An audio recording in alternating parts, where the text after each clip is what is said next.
Greetings, church. We're just a few days away from starting our new series of lessons on the life of Jesus Christ. And I don't know about you, but I can't wait to get started as we take an in-depth look at what Jesus did while he walked the face of this earth. And as part of this series, I want to do something on most Fridays. I'm not going to say every Friday, but most Fridays. And I'm calling it 5-Minute Friday. And what I want to do is just take a few minutes to lay out some history. I want to take a few minutes to teach some things that I may not be able to get to in a Sunday morning sermon, or just to stress something that we're going to be talking about as the weekend ends on Sunday. And so I want to begin today by talking a little bit about Matthew chapter 1 and Luke chapter 3. Because Matthew 1 and Luke 3 give us this thing called a genealogy. It's a genealogy of Jesus Christ. I don't know if you've ever done any investigation into your roots and where you come from. It's always an interesting study. But have you ever wondered, why does Matthew and Luke see fit to give us the genealogy of Jesus Christ? The very first words inked by Matthew's pen take us back to the early descendants of Jesus, a man by the name of Abraham and another by the name of David. What is Matthew doing? What is he trying to get us to see, and why does it matter? I mean, there are names in this section of Scripture that we cannot pronounce. There are stories behind these names that we know nothing about. But we cannot look at this as a waste of time or a waste of ink, because Matthew is establishing something critical for us. What Matthew is giving us here is kind of like a drum roll. It's a fanfare of trumpets. What Matthew is doing is trying to get our attention. Now, please understand and please know that any first century Jewish person would have seen this family tree of Jesus and man thought, this is impressive. This is compelling. I want you to think of this kind of like a great procession that's coming down a city street.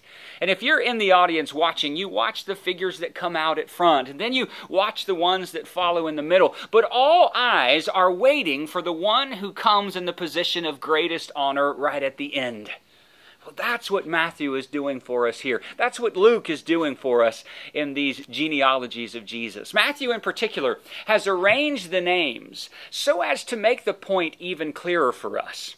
You see, most Jews of Jesus' day, telling the story of Israel's ancestry, would begin with Abraham. But only a select few by the first century would be able to trace their own line through that of King David. And even fewer would be able to continue by going on through Solomon and the kings of Judah all the way to the time of Babylonian exile in 586 BC.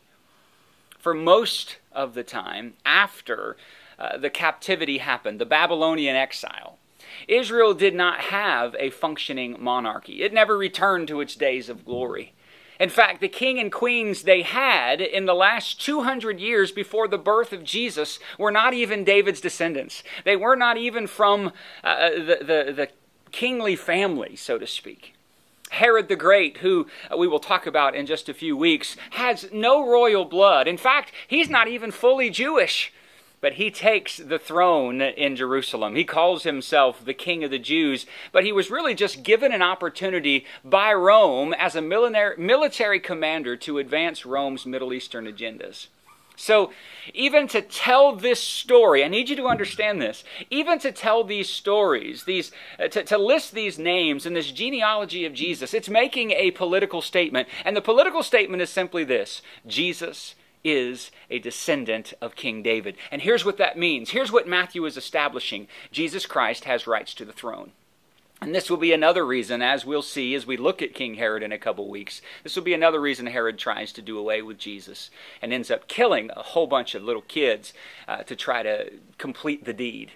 And so Matthew arranges his genealogy in 3 groups of 14 names, or perhaps it would be better to see them as 6 groups of 7 names. That number 7 has huge implications and is one of the most powerful symbolic numbers in all of Jewish literature. And to be born at the beginning of the 7th 7 is supposed to be seen as the climax of the whole list.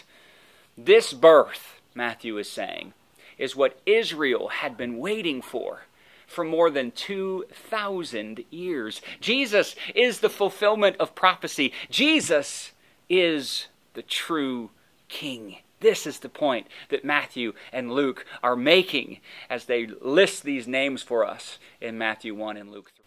I can't wait for Sunday. Can't wait to begin this journey together with you.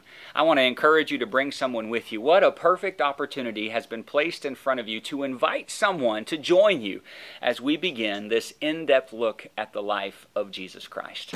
I will see you Sunday. Until then, may God bless you as you strive to live for Him.